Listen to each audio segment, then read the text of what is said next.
नमस्कार दोस्तों, स्वागत है आप सभी का सनातन सत्यलॉजी चैनल पर। आज का जो हमारा वीडियो है वो रिलेटेड रहेगा 2024 की शारदीय नवरात्रि को लेकर। चलिए शुरू करते हैं।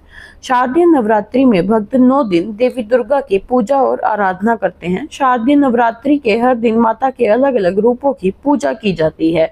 यह समय भक्ति और आस्था का होता है और माता भक्तों पर कृपा करती हैं। मान्यता है कि नवरात्रि के दौरान माता की आराधना से भक्तों के जीवन में सुख और समृद्धि आती है और सभी तरह के कष्टों का निवारण हो जाता है। ज्योतिष के अनुसार इस वर्ष शारदीय नवरात्रि बेहद शुभ मानी जा रही है।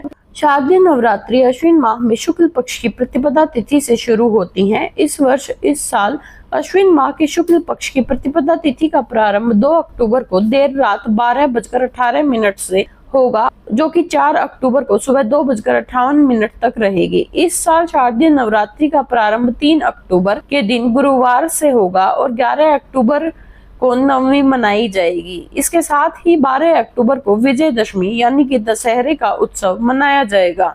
शारदीय नवरात्रि के पहले दिन कलश स्थापना की जाती है। इस बार कलश स्थापना का शुभ मुहूर्त 3 अक्टूबर को सुबह 6:15 से लेकर 7:22 तक है। इसके बाद सुबह 11:46 से लेकर 12:33 तक अभिजीत मुहूर्त में भी कलश स्थापना की जा सकती है। इस बार शारदीय नवरात्रि में माता पालकी पर सवार होकर आने वाली है। देवी पुराण में पालकी पर माता की सवारी को अत्यंत शुभ बताया गया है।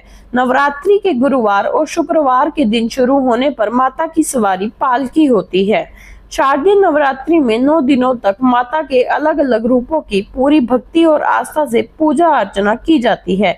मान्यता है कि नवरात्रि के दौरान माता की आराधना से भक्तों के जीवन के सभी कष्ट खत्म हो जाते हैं। पूरे वर्ष में कुल 4 नवरात्रि काल होते हैं। इनमें 2 गुप्त नवरात्रि काल होते हैं और एक चैत्र नवरात्रि और दूसरी शारदीय नवरात्रि कहलाती है। सभी नवरात्रि में अश्विन माह में पड़ने वाली शारदीय नवरात्रि का विशेष महत्व होता है। इसमें माँ दुर्गा के अलग अलग 9 रूपों की पूजा की जाती है। इसके साथ ही हम आपको बताने वाले हैं इस शारदीय नवरात्रि में किए जाने वाले कुछ ऐसे उपायों के बारे में जो आप सभी को करने चाहिए। शारदीय नवरात्रि के 9 दिनों में इन 9 उपायों से माँ दुर्गा का आशीर्वाद आप सभी को प्राप्त होगा और आप सभी की मनोकामनाएं पूर्ण होंगी। नवरात्रि में पूरे 9 दिनों तक पान के पत्ते पर केसर रखें और इसके बाद दुर्गा स्तोत्र या माँ दुर्गा की नामावली का पाठ करें। ऐसा करने पर घर पर सकारात्मक ऊर्जा का प्रवेश होता है और इससे ग्रह क्लेश जैसी समस्याएं दूर होती हैं। नवरात्रि के शुभ दिन पर आप घर में तुलसी का पौधा लगाएं। तुलसी के पौधे को घर के उत्तर पूर्व दिशा में लगाएं। यह बहुत ही ज्यादा शुभ माना जाता है और इससे परिवार में खुशहाली बनी रहती है। नवरात्रि के पहले 5 दिनों में पान के पत्ते पर ह्रीम शब्द लिखकर माँ दुर्गा के चरणों में अर्पित करें। नवमी के दिन इन सभी पान के पत्तों को एकत्रित कर अपने पास रख लें। इससे आर्थिक तंगी से छुटकारा मिलता है। नवरात्रि में आप एक पान के पत्ते पर गुलाब की पंखुड़ियां रखें और इसे माँ दुर्गा को अर्पित करें।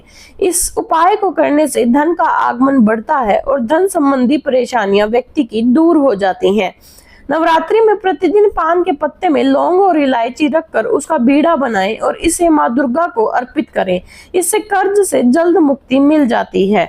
नौकरी, व्यापार और कार्य क्षेत्र में अड़चनें पैदा हो रही हो तो इसके लिए नवरात्रि में पान के पत्ते से जुड़ा यह उपाय अवश्य करें।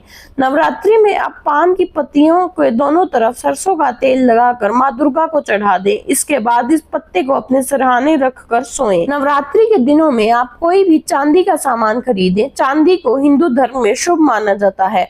खरीदी गई चांदी की सामग्री को आप देवी दुर्गा को चढ़ाएं। इससे भी नौकरी, व्यापार से जुड़े क्षेत्र में लाभ होता है। नवरात्रि में हल्दी और चावल के लेप से स्वास्तिक का चिन्ह बनाएं। यह बहुत शुभ माना जाता है और इससे घर पर सुख व समृद्धि आती है। नवरात्रि के पूरे 9 दिनों तक माता के बीज मंत्रों का जाप अवश्य करें। इससे माता मनोकामना पूर्ति का आशीर्वाद देती हैं।